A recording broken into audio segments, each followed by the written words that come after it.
क्षेत्रीयता का बड़ा प्रभाव रहता है। आप यूपी के कुछ अंचल में जाएँगे, मिथिला और दूसरी तरफ, तो वहाँ राम भक्ति धारा के लोग ज़्यादा मिलेंगे। मथुरा, वृंदावन इस वाले क्षेत्र में जाएँगे, वहाँ कृष्ण भक्ति, राधा भक्ति धारा। दक्षिण भारत में शैव भी हैं, वैष्णव भी हैं। तो ये जो बिखराव है, इस सब के बीच में फिर सनातन को जो एक करने वाली बात। देखिए ऐसा है, आपने जो बात कही उत्तर प्रदेश के 2 तीर्थों की बात कही, मथुरा, वृंदावन, अयोध्या।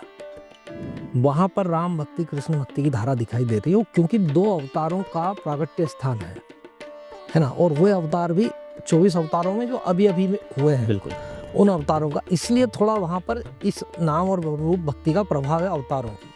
वैसे वो क्षेत्र भी नारायण परिक्षेत्र ही है। बिल्कुल। अयोध्या में पहले श्री रंगनाथ जी के रूप में विष्णु भगवान ही विराजमान थे, जो आज भी हैं। जो अभी रामलला जी विराजमान हुए हैं, उनके ऊपर भी आप देखें बहुत बड़े विष्णु जी, शेषशाही विष्णु भगवान ही विराजमान है। तो वहाँ अवतार होने से उन्होंने थोड़ा राम भक्ति को पकड़ा है, और मथुरा वृंदावन से थोड़ा कृष्ण भक्ति की पकड़ दिखाई देती है। लेकिन वृंदावन भी परम वैष्णवों का, माना साक्षात विष्णु स्वरूप की भक्ति करने वालों का स्थान था। वृंदा तुलसी जी की भगवान विष्णु के लिए समर्पित की जाती है, तो वहाँ पूरा वन था, क्योंकि वहाँ रहने वाले भक्त इतनी तुलसी अर्चना करते थे नारायण की कि उन्हें पूरा वन लगाना पड़ा ऐसा। तो वहाँ पर कृष्ण अवतार उतारे गए, इसलिए थोड़ा वहाँ पर प्रभाव ज़्यादा दिखता है। वैसे सर्व विष्णुमयम जगत, ये सभी लोग हृदय में जानते हैं कि हम जिन अवतारों का भजन कर रहे हैं, ये विष्णु के ही अवतार है।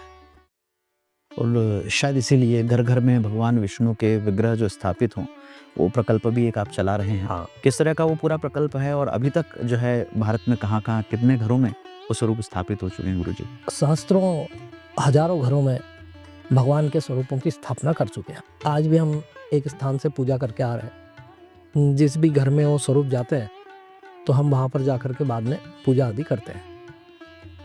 1 लाख स्वरूपों की स्थापना का पहला संकल्प है श्री नारायण भक्ति पंथ का।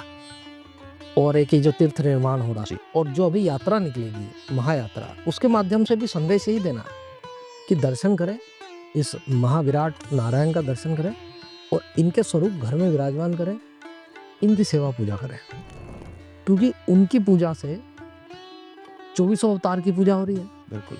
और चींटी से लेकर ब्रह्मा तक सबकी पूजा हो रही है, सब प्रसन्न हो रहे हैं।